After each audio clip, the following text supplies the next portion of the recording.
Hello, hello, hello. I am just checking the sound.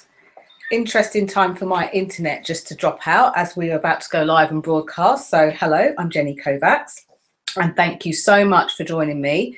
I'm looking down to make sure that I can keep up with you guys who are live watching this through YouTube and are maybe kind of posting your questions and things below.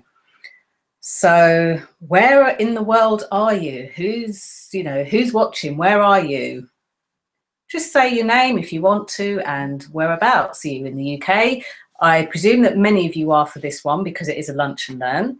Otherwise, if you're in certain parts of the States, then I think it's something like 8 o'clock in the morning maybe. And for some of you, even earlier than that, 5 o'clock in the morning. So I just want to say hello. And today's lunch and learn is called How to Make Things Difficult, Not Easy.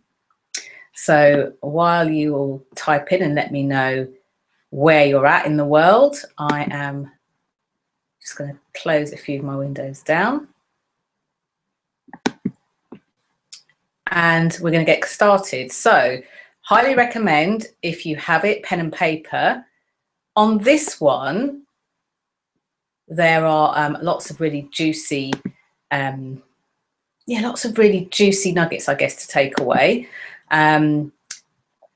Basically, I decided to put this lunch and learn together because I saw a lot of people out there who were, maybe you've got a business, maybe you're juggling a business, a family, a relationship and 101 other things. And I saw there's a lot of people out there that were kind of like juggling and doing things in a really difficult way. And I thought to myself, if there's one thing that I could share is how to make things hard for yourself. Funnily enough, I was speaking to a friend of mine this morning and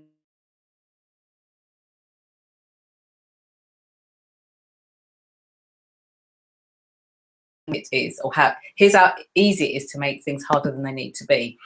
So I'm in her house and I've decided that I'm going to go on some mad vacuuming mission. So I've started vacuum cleaning and, really kind of like doing every nook and cranny, quite a large space of the house. And I was humping this vacuum cleaner around, like dragging it around with me. And my friend said, thank you for doing that. I really appreciate you doing that. But, what's going on? Why are you dragging that around? It's got wheels. That's how easy I find it to make things, and I'm sure I'm not the only person. So I wanted to put this particular hangout, this lunch and learn, sort of a quick and sneaky 60 minutes where I get to answer your questions, but also get to share with you just some of the stupid stuff that I've done in my time. So I'm just going to test out the technology here. There's quite a few of you on there, so I'm going to hop over to YouTube in a minute and see where you are and what you're up to. But first, I want to show you a picture.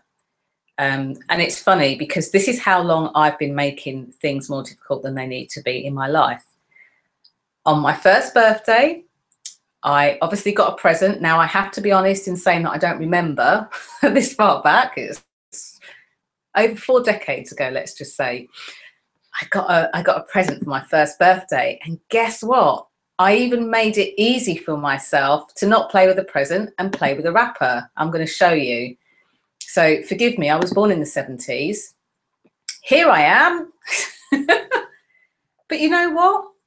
The thing that I find funny and kind of almost quite quizzical about making things difficult for yourself or making things easy for yourself, whichever you choose, I think the latter is probably the best thing, is look at my little face. Look how delighted I look.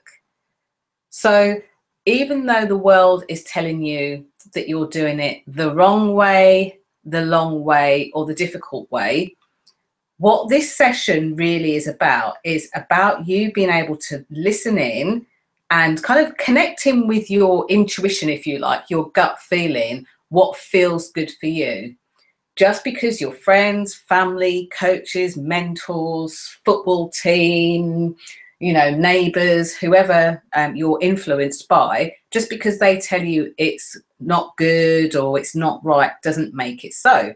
So all I'm going to do this lunchtime and this lunch and learn is share a few of the things that that I've come across. And I also want to tell you about what happened last weekend, because I did do something just because I couldn't wait any longer. I didn't do it for validation, for recognition, for anything else like that. But what happened next blew my mind. And this will be very much the same for any of you. I want you to be able to start looking out for when these kind of synchronistic and easy things come along in your life. Life's too difficult as it is. So I'm going to cover things like fast ways to stop things from happening, and I'll share a few stories if you want to stop things from happening easily, quickly and fast. I'm also going to talk about authenticity and why not being authentic or not being real doesn't really help you or other people to receive the real opportunities that I know that you're looking for.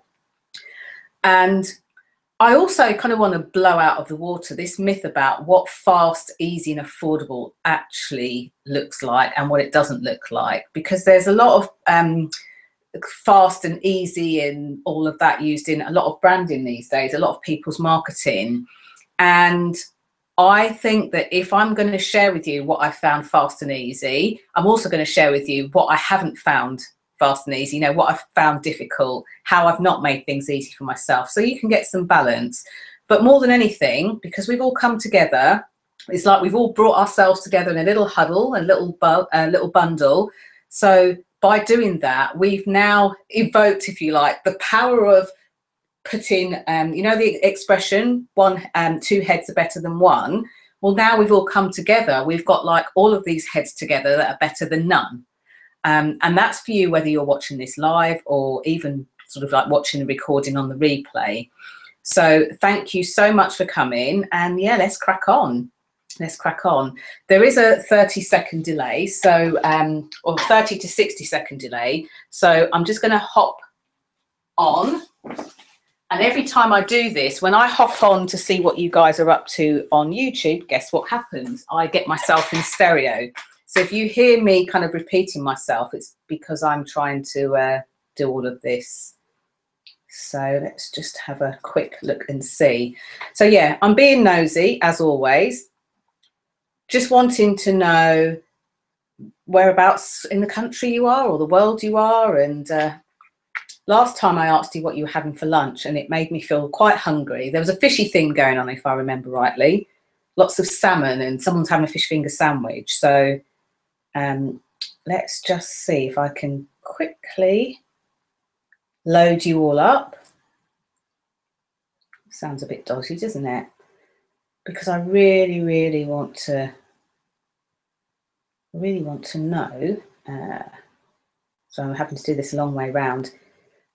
If I do this before we start, then you end up getting feedback. So how to make running Google Hangouts easy for yourself is to not have lots of devices open at the same time. Otherwise you get feedback, you sound like a Dalek.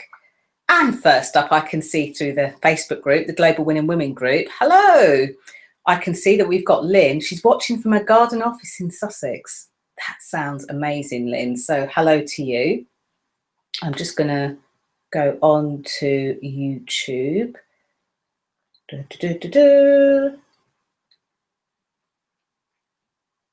And we'll see who else is out there.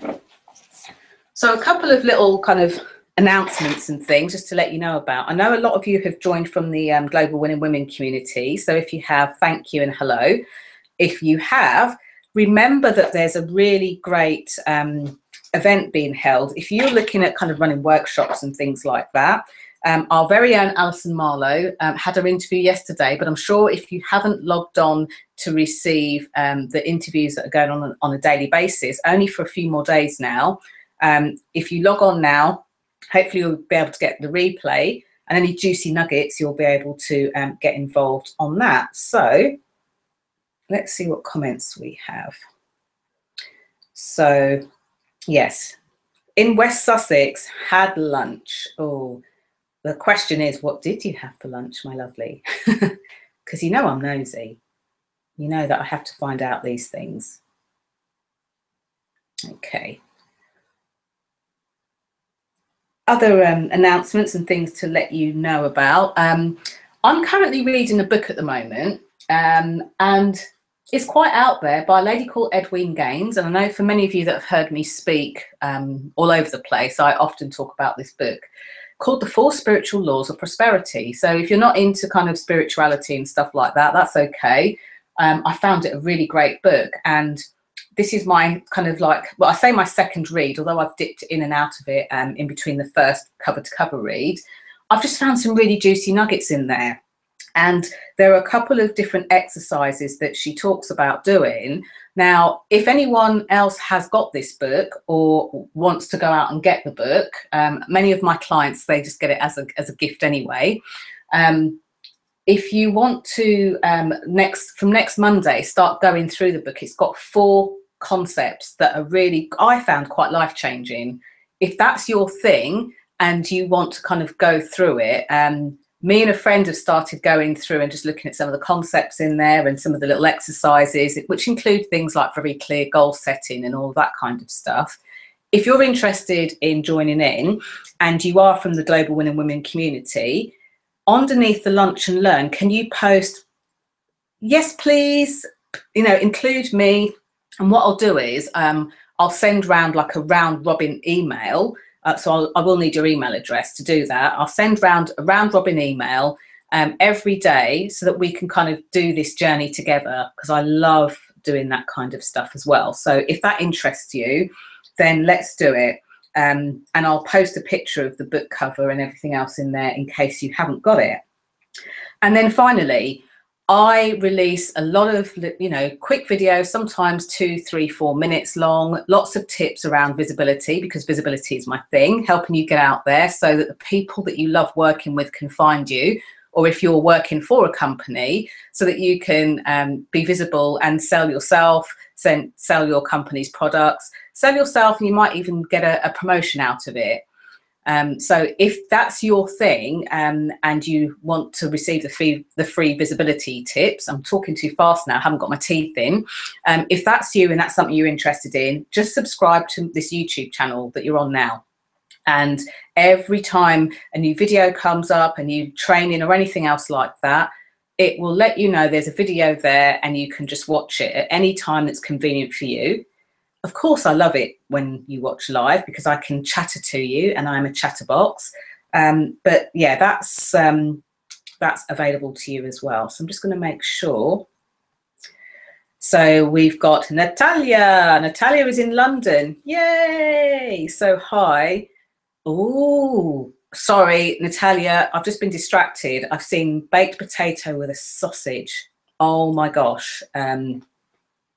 Oh, well, I've kind of staggered my day, so I'm going to be having lunch after this because I'm going into London tonight. So for any of you that are into meetup groups and growing your meetup group, there is an event in London tonight. I'll be there, and there's a few other people that are going to be there as well.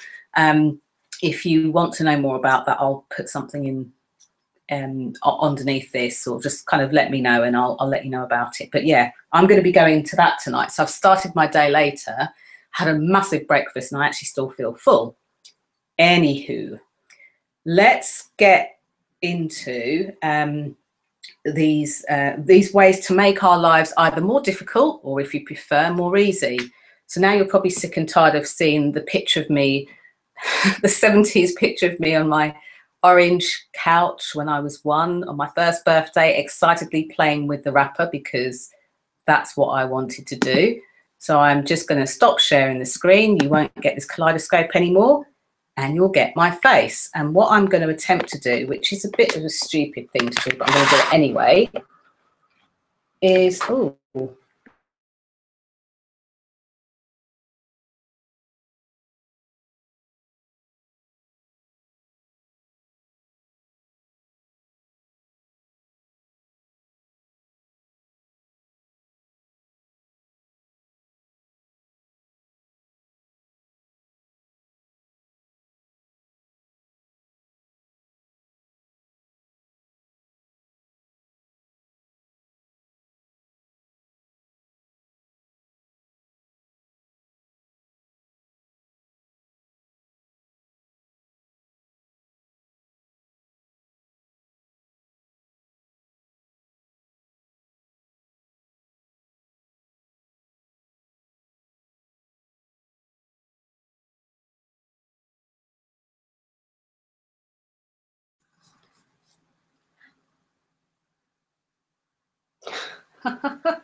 I'm back.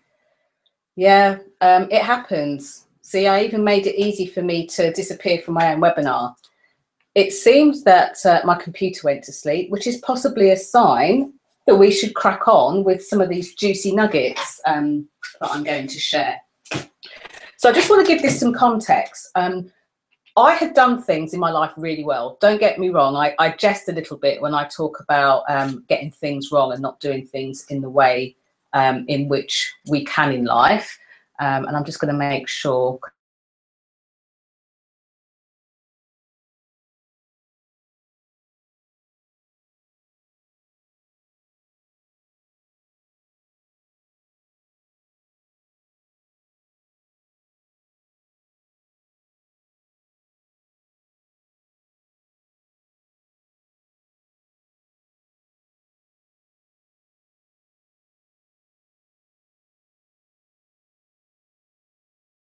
Realize that a lot of us do in life, whether we're business owners or not.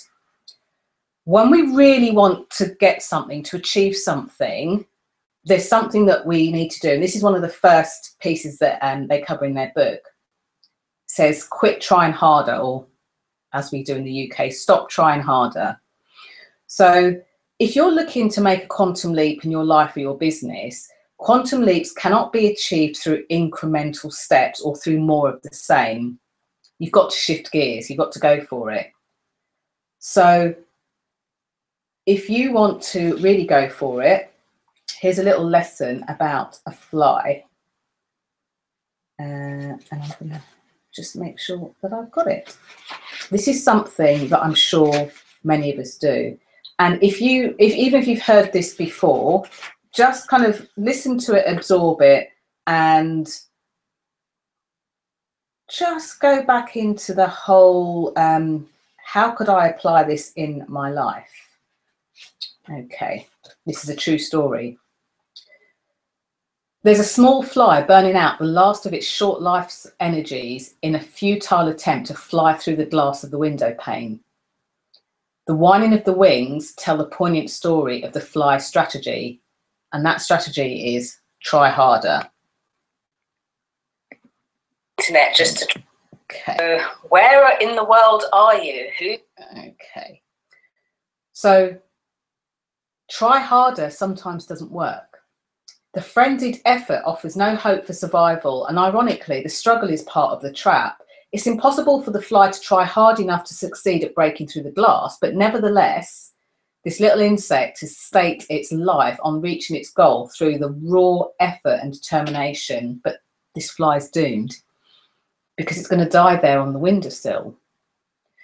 Across the room, just 10 steps away, the door's open. 10 seconds of flying time and the small creature could reach the outside world, the world in which it seeks. But with only a fraction of an effort now being wasted, it could be free of this self-imposed trap. The breakthrough possibility is there, and it would be so easy. But why doesn't the fly try another approach, something dramatically different? How did it get so locked in on the idea that this particular route and the determined effort offers the most promise for success? What's the logic there? Why is it continuing? Why is it doing this until death, just to seek a breakthrough because it's trying more of the same? No doubt that this approach makes complete sense to the fly, but regrettably, it's an idea that will kill it, because trying harder isn't necessarily the solution to achieving more. It may not offer any real promise for getting you what you want out of life. In fact, sometimes it's part of the bigger problem. So if you stake your hopes for a breakthrough on trying harder than ever, you may kill your chance for success. I remember the first time I read that, and it seems like just such a kind of an easy thing. But so many of us do it, don't we? We want something really badly, so we try harder, we try harder, we try harder, and we can end up like that fly on the windowsill. Our efforts can almost kill us and definitely burn us out. So I just want to repeat the last piece of what they said, what he said on his book. Trying harder isn't necessarily the solution to achieving more. It may not offer real promise for getting what you want out of life. Sometimes, in fact, it's part of the bigger problem. If you stake your hopes for a breakthrough on trying harder than ever, you may kill your chances for success. So, on that happy note, that's U Squared by Price Pritchett. On that happy note, I'm actually just going to go through and tell you a bit about kind of what happened and, you know, what made the difference to me. I'm also going to just cover a little bit about ways in which we can stop things from being so difficult. I've actually noted down, and I'm sorry if I'm looking down at my notes. I've actually noted down like 7 key things. So let's see if we get a chance to cover them all. And you're more than welcome to ask me any questions on any of these. If you want to get hold of me, if you take down this email address, it's question, without the S on the end, question@gift, G for golf, I, F for foxtrot, T for tango, -wish, W-I, S for Sierra, H for hotel, .co.uk. Okay, so that's .co.uk. question@gift-wish.co.uk. So if there's anything that we don't get a chance to cover in this lunch and learn, by all means, send me an email. Maybe you want to sort of speak to me or look at something else, you know, especially around the visibility piece. Just send me an email. I'll be happy to answer. However, if you've got questions, I strongly, strongly, strongly advise you to ask them here, because the questions that you ask here are really helpful for other people as well. So one question kind of really feeds so many people. So I want to tell you a bit about who I am as a person and where I come from, because sometimes people think, you know, I've had people tell me that they think I'm a bit too good to be true. What's, you know, why are you generously sharing this? Why are you offering to promote that? You know, is there a reason for it? Are you after something? Now, some of you probably won't be old enough to remember this, but when I was 4, there was a massive famine going on. I think it was the Ethiopian famine. It was either Cambodia or Ethiopia. But what I do remember is that my infant school really wanted to help. And they told us all as children that we could help, that they would be holding a sale. And if we wanted to help, we could bring something to sell at the sale. Now, somewhere in that dialogue, when my teacher, Mrs. Johnson, told me that, I was only 4, I remember thinking, I want to help those children. I'd seen the pictures on TV, you know, they were starving, they didn't have enough water, and I knew exactly what I had to do to help them. I would bring in my panda teddy bear. Now, here's the thing about my panda teddy bear. It was probably the same height as me. It was huge. And my dad had bought it for me. And I think my sister's got another type of bear, but my dad had bought it for me and I loved it to pieces, and it took pride of place in my bedroom, actually my wardrobe, which doesn't sound that nice, but trust me, it was. So it used to sit in my wardrobe and I absolutely adored this bear. And I decided I wanted to help these children in Africa, and the way I could help them was to give them my bear to play with, so they'd be really, really happy and they wouldn't feel lonely. And, you know, it wouldn't matter that they didn't have a lot of water because they'd have my bear to play with. So imagine the scene. It's a Saturday of this jumble sale being run by my school. And I walk in, my mum's got some bits to take to the jumble sale. I walk in with this big bear, like kind of dragging it, you know, under my arms because it's so big. And I put it on the table and I'm really happy because in my mind, I'm still thinking everything on that table is going to get sent to those children in Africa. So they're going to be able to be helped. And guess what happened? I put the bear on the table. I see everyone putting everything else out on the table. I'm really happy until about an hour later, I see another little girl and her mummy walking out with my bear. And I'm just like, Mum, we've got to stop them. They're taking the bear and the bear's for the children in Africa. At which point my mum explained, no, Jennifer, they sell the bear and the money that they get for the bear, then goes to help the children in Africa because they need the money to be able to get the things that they need. Well, I wish I'd understood that then, because I didn't realise that's what happened. But you know what? For a 4-year-old, that was pretty short-lived, that disappointment, because I thought, well, at least they've got some money now and they can buy something they like. But this is the person I still am today.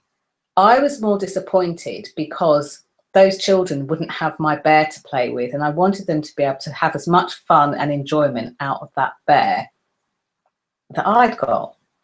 And you might think, well, what's this got to do about making things difficult for yourself or easy for yourself? Here's one of the things. Look back in your life, your own life, of the person who you really are.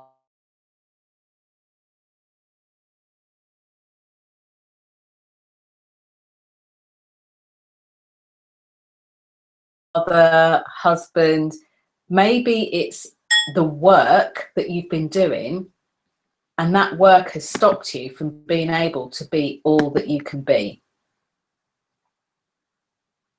Perhaps there's something that's got in the way, but deep down there'll be a memory somewhere back there that connects you to who you really are, who you always have been.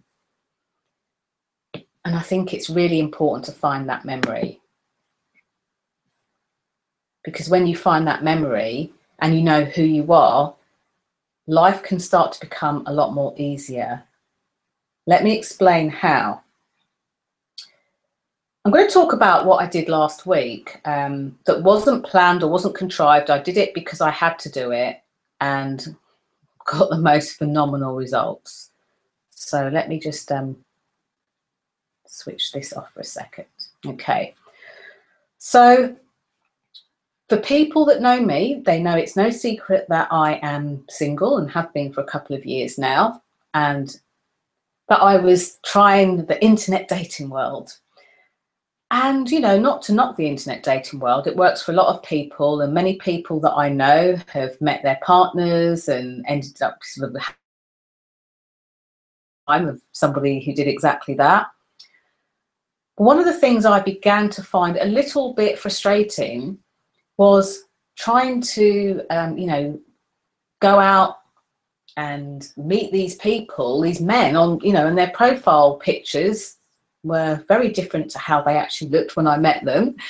And really just wanting that sense of, excuse me, that sense of, you know, where you just want to get to know somebody, what they're about, what their energy's like, and that kind of thing. And for many of you, including myself in the past that have been in relationships and long-term relationships and marriages, you have that connection. I began to get a bit disheartened and thought, do you know what? I don't want to go internet dating. I just want to go out, meet people in a setting that I quite like. Why not dinner in a restaurant, where you can just speak, see the whites of somebody's eyes and get a sense of what they're about, and, you know, whether they're a romantic interest for you or whether they're just a good friend and somebody that you know that you're going to, you know, have more fun with and see on a more friendly basis. So I mentioned this to a couple of my friends and they kind of said they felt the same. And the friends initially that I mentioned it to were also women. So I just thought to myself, well, it's likely that this is just a woman thing, until I mentioned it to a couple of single males who also said the same thing. Oh my gosh, that would be a breath of fresh air. It would be amazing. So I had this idea rolling around my head and rolling around my head. And if you are single watching this or know anybody that is, last weekend, not the weekend just gone, the one before last, I actually set up a meetup group. And because I'm based here in London in the UK, I called it London Dating, London Singles Dating Dinners. And I just set it up. Meetup approved it on Tuesday, and which was a few days later. And it's just gone nuts. I now have nearly 200 people that have joined the group, and lots of really lovely messages from people saying, thank you so much for doing this. This is such a good idea. Can't wait to meet you, that kind of thing. And the premise behind dating dinners simply came from where I was at, in that I get online dating, I've done online dating, I prefer to do a different type of dating, and it can't just be me that, you know, that looks for that kind of thing, you know. So I put it out there. But what has happened in that small, you know, space in time is that, you know, people have jumped on it who have also felt the same as me. And if they haven't, that's also fine too. People have also offered to sponsor it. And a couple of days ago, somebody actually approached me and said that they're willing to put some finance up against it to make sure that it really flies. Now, all of this stuff I hadn't thought about, I hadn't tried to do. And it occurred to me that in my life, there are lots of occasions where I actually make things really difficult for myself by wanting things so much, by wanting to control the outcome of how, you know, how they work and how everything happens. So I'd invite you for a second just to think about something that you know that you really, really want. Think of something that you want to bring into fruition, and like the fly on the windowsill, how much effort are you putting into trying harder with that thing, or standing back and looking to do something in a completely different way?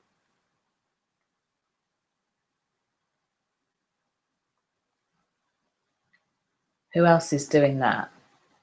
And while you do that, I'm just going to hop on just to make sure, because I know we had a bit of a glitch. I dropped out and then dropped back in just to see if you've got any questions or if you're asking me anything. I don't like to ignore you.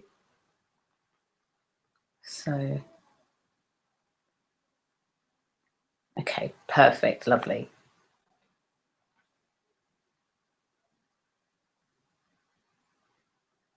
You know, and I share that story with you not to boast and say, oh, look at me, because the irony of all of this is I have my own business, but this is nothing to do with my business.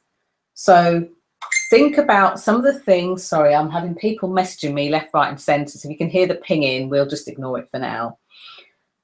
Think about some of the things in your life that you've been really trying hard to do.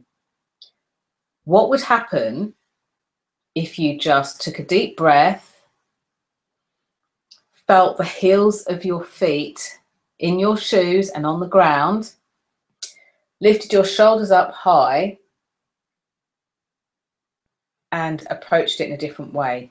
Like the fly, looked for something completely different, 10 feet away from the window, and executed your success.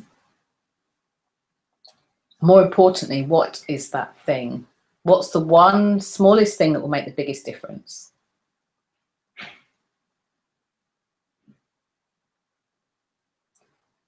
Okay, so if you want to make things really difficult for yourself, try hard, number one, if you're taking notes. And yeah, try hard, try really, really hard, like the fly, keep bashing against the window and notice how much more difficult it feels. Okay, so here's the second tip. If you want to make things really difficult for yourself, do it all by yourself. Push water uphill. Don't ask anyone for any ideas, any thoughts, any views, any questions. Just do it all yourself. Ignore the outside world, and you'll soon find that doing it by yourself is tiring, is overwhelming, and is difficult. Now, there's a little kind of like underlying current to this. If you're the sort of person that likes to push water uphill, likes to show your strength in doing things by yourself, what it shows me as a coach underneath all of that is that you're likely to not be open to receiving help or to receiving stuff. And the irony is that I would say at least 9 out of 10 of the people that have worked with me in my business, they've come to me because they want help with something. when they've been doing it themselves, they've been pushing and they haven't been open to receiving, they might think, on this particular piece, I'm okay. I don't need to receive any help, and that's fine. But actually, what else that they stop themselves receiving are things like money into their business, new clients into their business and lives, new relationships into their lives, new opportunities into their lives. So there's a little secret. It's like the secret of the universe that nobody told you about. When you're doing things by yourself, it's normally a key that you're not open to receiving in somewhere else. And that other place could be completely random. And that's fine. If you want to do it by yourself, that's a path that you can take. It makes it really, really difficult. But it's so much better doing it with a small group of people that have the same belief as you, the same vision as you, and doing it with people that have got your back. Hopefully that makes sense. So that's the next point. So first one, well, the first real story is the story of the panda. Okay, maybe for me, my difficulty there was be clear on your action being in alignment with your outcome, really. Okay, so the next one was the dating dinners. I came from a place, and I did this because I wanted to be completely of service. And in some respects, it was for myself, you know, that thought of, I can't be the only person that wants this. And wow, look at what happened, you know. I wanted to be me, I wanted to be of service, and I wanted to collaborate, i.e. make this possible for lots of other people as well. Look what happened. And then the next tip was about doing it by yourself, pushing water uphill and not being open to receiving. And I know for many of you, even a compliment that's paid in your direction, think about it. Someone says, oh my word, you look gorgeous today. What's the first thing you say? Or, oh, I love the colour of your jumper. Do you say, oh, well, it was only a cheap one that I got in the supermarket when I was shopping? Or do you just look at them and say, thank you, and actually receive that compliment, receive those words? So if you notice that in the undercurrent that you are not open to receiving in many aspects and elements of your life, then look at where else it could be stopping you from receiving in your life, in your business, in your relationships, in your health, and all sorts of places. Okay, so the next tip, how to make things really difficult for yourself, is the one where, and I know that I've certainly done it because I'm the queen of being difficult, aren't I? Let's face it. You know, all these things that I'm sharing with you are things that I have done myself and no doubt may slip back into in the future. So looking through the window of the lives of others instead of focusing on your own life. This is what I call comparatinitis. And it's funny because I've been interviewed for a forthcoming telly summit on successful women. Sorry, men, this is like I'm pushing you out, and I'm certainly not. And I was talking about this in great length there. So if you're interested in that, then I'll let you know the details of where you can hear that, because it's me and lots of other amazing speakers. So looking through the window at other people's lives and comparing my life to what I see through that window. What that meant for me was that I ended up trying to work it all out for myself. It also meant for me that I spent lots of time trying to keep up with other people instead of focusing on what I was doing. So I was trying to work it all out by myself again. And, you know, here's a real life example of how this happens. When I started my business in 2010, and I started to admire various kind of marketers and coaches, there was one particular marketer who I was on their list, and I used to get these really great emails. And I remember thinking, man, these emails are amazing. They're so amazing that I know all I've got to do is, if I think they're amazing, my clients will think they're amazing. So all I've got to do is just kind of like copy the different titles and just watch what they're doing and do it. Well, the problem with that was that every time an email came out, I would then have to put my energy on trying to work out what message they were trying to share and how they were trying to get out there and what was going to be next. And of course, I didn't have a clue. I didn't have the strategy or the plan or the step by step. And I know that there are many people that are on people's lists and watch their videos and all that kind of stuff, and their webinars and all that kind of thing, and they're trying to go alongside that person. But that person, no matter how structured or unstructured they may seem, it's all part of a bigger plan. And if you want to have the success with that, I suggest that you go along with the bigger plan. So here's what happened. 2013, I decided that I wanted to work with a mentor. And part of the program that I was in, actually for a year, was exactly that. How to send a sequence of emails out that people would enjoy reading, that would really feed them, that would be of service to them, that would have great content that they would be able to do things with. Of course, the mentor wasn't able to tell me what to put in those emails, because that all came from me. But it was interesting that when I stopped trying to work it out by myself by looking through the glass of somebody else, and actually had this is where you're starting from, and this is what you're looking to achieve, this is where you're looking to go, almost like a roadmap, how it became easier, less stressful, less effort, and more enjoyable, let's face it. To the point where people started to send me back, responses to my emails saying, I really enjoyed that. And, I remember going out to an event in London, and this woman said, you're Jenny Kovacs, I'm on your list, and I've been looking at your tips that you've been sending out. And that tip where you talked about so-and-so and so-and-so, I did that with a particular company and it won me this contract. I was just like, that's so great to hear, because it made me know that I was on purpose and that I was on track, and that I could really properly, truly help people, even if I didn't know I was helping them. That, to me, when I say come from a place of service, I don't mean try giving everything you've got away for free all the time and pushing stuff in people's face. It's that feeling where you think, oh my gosh, my heart is just like going to explode, because I just love knowing that, what I'm sharing is really helping people. So that particular tip is, stop looking through the windows of other people's lives. Stop comparing yourself to other people, because it just doesn't serve you. The next way to make yourself more difficult, and I've got 2 more, so in fact 3 more.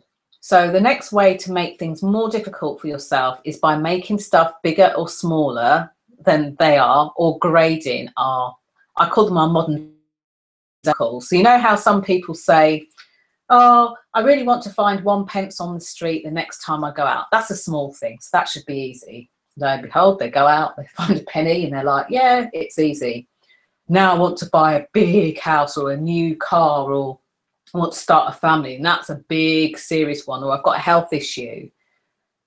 It's only us that gets in the way of that. Now, if you think about this from an almost scientific kind of logical point of view, when you are running stuff like that through your brain doesn't know that it's not actually happening. So how are you choosing to how are you choosing to feed your brain? Are you choosing to say, I'm going for this particular thing, but it's going to be really difficult because it's really big and not many people do it, or not many people are successful? All your body feels is all those funky bits at the brain shooting around your body going, oh, this is going to be difficult, it's going to be hard, it's going to be horrible, you're not going to like it, and all that kind of stuff. Why not make it easy and class everything that you do as being equally as easy? Stop saying to yourself, I'm going to go on this diet, but I know it's really hard, and I'll know that I'll feel hungry. Again, it's what I call like an invisible affirmation. Whether you believe in affirmations or not, we are 100% of the time affirming the things that we want in life. And we are really good at it, whether you believe it or not, because quite often we affirm things and we get the things that we don't want because we're affirming it. So let me give you an example. Many of you may know that I run, as part of the visibility piece, a program called the Speaker Spotlight program. Do you know how many private clients, how many VIP days I've had where people have told me why they can't really get out there and speak, why they're not ready to speak yet? And how many of them come back to this one quite small thing.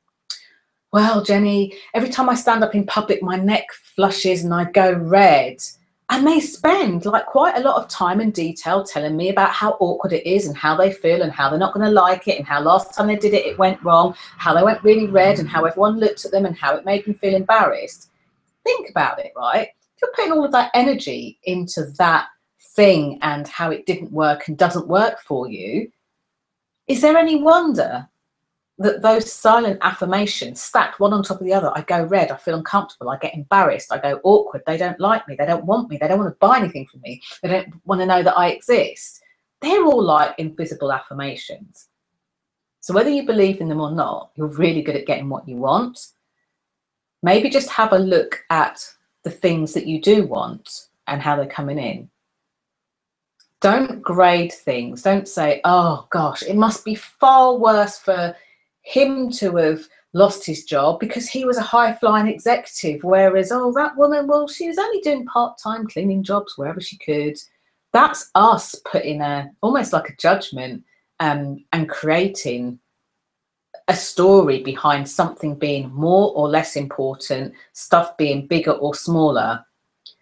And the sign that if you're doing that to the outside world, it's likely that you're doing that first and foremost to yourself in many areas of your life.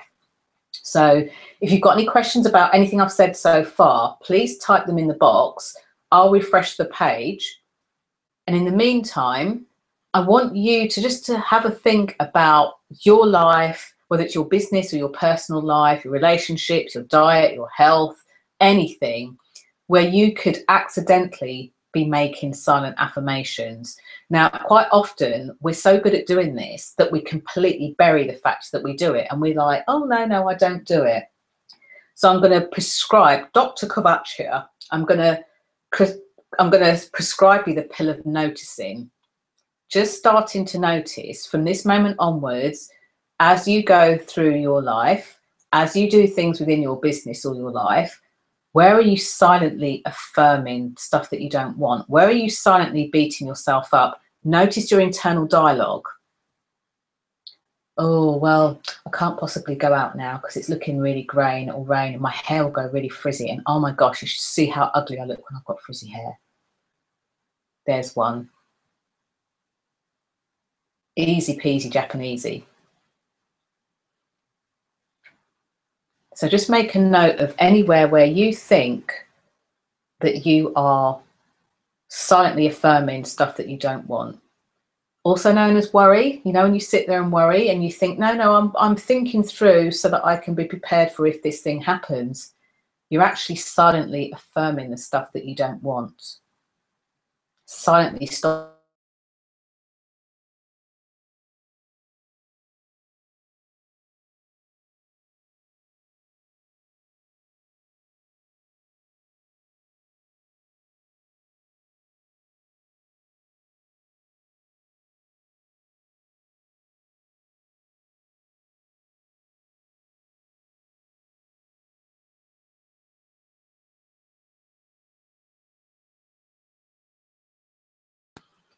Might mean that he wanted to spend time phoning you where he could speak to you and have, you know, plenty of time to speak to you, not rush conversation. But it doesn't mean anything else that we make up behind that. Just check the questions. Okay, excellent.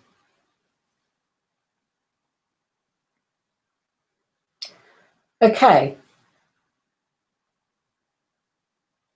So something that kind of leads on to what I was just talking about, how to make things really difficult for yourself. You can do that by being upset about seeing something that isn't really there.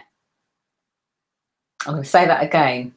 Get yourself really upset by seeing something that isn't really there. Think about it. If it's not there, it's not real. If it's not real, then it can't be frightening. If it's not real and it's not there, it can't frighten you. So it's impossible that it could upset you. It's only things that are real, like reality, that makes you feel peaceful. So when you're upset, it's usually because you've replaced what you're seeing in reality with an illusion. And the illusion, as the word suggests, is like a kind of, think of one of those old kind of projectors. It's projecting something up on a wall that isn't actually there. You could put your finger through it if you had to. So if you can put your finger through it, but it's not really there. So if you're worried about going red when you speak, it's not really there yet. So don't bring it into reality by worrying about it, dreaming about it. So I'm going to say that again. Ways to make things really difficult for yourself is by being upset about something that isn't there. And if it isn't there, it's not a reality, so it can't be frightening. If it isn't there, it can't upset you because it doesn't exist. When you're upset, it's because you have replaced an illusion with something real. You've made it into something real and become upset. But you can't be upset by nothing. That's a bit of a head screw. And trust me, I fought with that one long and hard for a very long time. And then I realised, actually, it's not reality. When you say to yourself, I'm rubbish at public speaking, or, you know, I get nervous at public speaking, at that particular moment in time, it's not true. You're projecting into your future something that you want to be real. No wonder you feel scared. Now, I know that was a bit meaty and a bit of a head flip. So as I said before, if you are watching this and thinking, oh my gosh, I don't get that, or my gosh, I'm worrying about something, and somehow that kind of resonates, but it doesn't make any sense to me, you know, send me an email, question@gift-wish.co.uk, and let's spend like 30 minutes on the phone chatting through what's coming up for you on these. Because this is a key of how we make things more difficult than we need to be. So, you know, I was saying at the beginning of this, we want to kind of like bust some myths, if you like, and go through some of the things that we find hard in life. So I'm really good at that. I had the habit of making things more difficult than they needed to be. So if you want easy and fast ways to stop stuff from happening, make things difficult. If you want to make things difficult for yourself, get stressed, you know, believe in something that's not there, you know, make something that's an illusion into reality, and that's what's going to happen. If you want to stop it, you're in the middle of something, you're in the middle of like mid-panic and you kind of want to push the pause button and then the stop button, literally just focus on your breathing in and out for just a minute. You can do it in the middle of a meeting, you can do it in the middle of a talk. Just push the pause button. Once you do that, you start to kind of get back in the moment. When you're listening to your own breath in and out, you're being very present and you're being in the moment. It's enough to push the pause button. And in a minute, I'm going to talk about a way in pushing the reset button. Okay, so if you want to reset something, there's a better way that you can do that. You know, when I shared the story about dating dinners, I had to be vulnerable. I had to come out there and put on a public website, you know, why I was starting dating dinners. And there was something about being really authentic in that moment that seemed to have a resonance with people. And, you know, if I had planned it that way, it wouldn't have come to fruition. But I just wanted to share, this is how I'm feeling, and it's gone completely mad. So if you stop being authentic and stop being real, it doesn't help you and it doesn't help others, and it stops you from receiving opportunities. I also said I'd talk about what's fast, easy and affordable actually doesn't look like in real life. So there are lots of people out there, and usually I see them on Facebook, and I know it's true because they're standing in front of a Porsche and in front of a very big house, normally with a suit on and a shirt saying, I can make your business 6 or 7 figures overnight. Or sometimes I know it's real because they're standing in front of a beach, you know, with palm trees saying, I can help you make your millions overnight. It's easy. You know, the truth of the matter is a lot of those overnight successes, a lot of those, you know, make your 6 and 7 figures overnight, started with a really long trail through maybe poverty and debt, maybe being ignored, not being seen, not being heard, maybe starting a business and failing, maybe even a bankruptcy. No different to many of you that are watching this live or listening to the recording. The one thing that I know for sure is that the only way to become a multimillionaire overnight is literally to win the lottery or have somebody put some money in your hand. Even if you were to get an inheritance, you still got to go through the legal procedure before you get that money. So even that's not overnight. So when people tell you that they run their 6 and 7 figure business, standing on one head, looking after 10 children without breathing, eating or sleeping, and they do it every day at the click of their fingers, it's likely that they're not in reality and that they're living an illusion. And if you want to go into part of that, that's how to make it difficult for yourself. You're then looking at them, comparisonitis sets in, which is a very tricky disease. And once that comparisonitis sets in, that's it. It's got you hooked. You're feeling useless, worthless, slow, incompetent. That's what starts the internal dialogue. If you're noticing that looking at things like that are making you feel anxious, are not making you feel successful, or taking you off your track or your life purpose or life path, my suggestion is to maybe stop looking at those things until you can get a handle on how you process that information when you see it. And this last tip I'm going to mention was inspired by a friend of mine who actually put a Facebook post up last night, who she's opened a business bank account, but to be fair, I wouldn't even like to say she's starting a business because she's been in business for years doing what she's doing, so she's not new. And she went into quite a big bank in London to open this business bank account, and they were asking her about what she did. And she talked about coaching, and they asked her a question about kind of like, what's your secret to success? What would you say is the secret to success? And she referenced that many well-known successful people that we see also have this practice, and this practice is actually meditation. So knowing that I was speaking today, I thought I can't do this hangout without mentioning meditation. And this is going to be my last point. So if you've got questions, now would be a really good time to sort of type them into the box, or if you're in the Facebook group, to put them into there as well, and I'll have a look at those. Okay, so I'm just checking that out now. So here's the thing about meditation. If before your feet hit the floor in the morning, you can meditate, even if it's just for 10 minutes, okay, it doesn't have to be for hours and hours. Meditation will set you up for the day. It gives you the time, the pace that you want, which is normally a slower pace, and the headspace to catch up with yourself and to catch whatever comes up throughout the day and through your day. Now, it's interesting because I've been having lots of different conversations with people over the last few days. And I think maybe 4, even 5 people, when we've been having a conversation, as a response to something that I've asked them, have said, I'll meditate on it.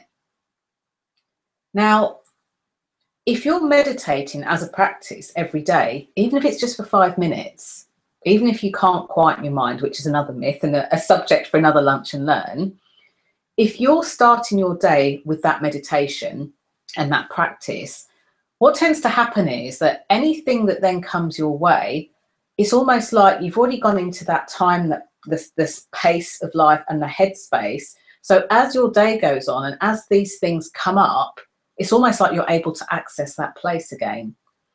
Have a good night's sleep, you kind of click in the reset button, you get up in the morning, you haven't got like the whole woes of the days going through your mind, which is the reason why I don't necessarily advocate meditating at night, because you've got everything that happened in the day buzzing around. But you've had that nice long sleep, you go into your meditation, and it prepares you for what comes up in the day, which means that when somebody might ask you a question, you don't need to wait to go and meditate on it, because you've already set yourself up for the day. And in my experience, this is usually another way to think about it. And if you're looking for a way to think about something, in doing that, it's more of a bigger thing. It's like an issue, and that might not be in alignment or in flow with what you need. So it's another fancy way of worrying about it, thinking about it, putting pressure on it, and not letting it happen naturally. So that's one way in which you can be buzzing against the glass like the fly. But if you've meditated, you can drop into your pace, your time, your space, and you can think, there's another way. Turn and fly for freedom. I hope that makes sense, and I'm just about to go back and see if finally if there are any questions. So if you bear with me, I'm just going to clear my screen.